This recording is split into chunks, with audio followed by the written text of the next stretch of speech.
গতকালকে এই মেয়েটি আত্মহত্যা করেছে। তার ভিডিওটি আপনারা সোশ্যাল মিডিয়াতে দেখতে পেয়েছেন। আমি তার ২৩ মিনিট ১৫ সেকেন্ডের ভিডিওটি আমি দেখেছি।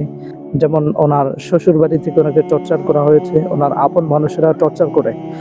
একটা কথা সত্য যে একটা মানুষ যখন আত্মহত্যার পথ বেছে নেয়, সে অনেক বেশি কষ্টের কারণে সে আত্মহত্যার পথ বেছে নেয়।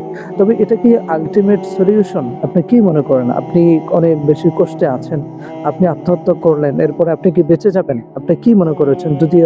দুনিয়ার সমস্ত ঝামেলা থেকে আপনি মুক্তি পেয়ে গেলেন, কিন্তু আত্মহত্যার কারণে যে শাস্তি, সে ব্যাপারে আপনি কি জানেন?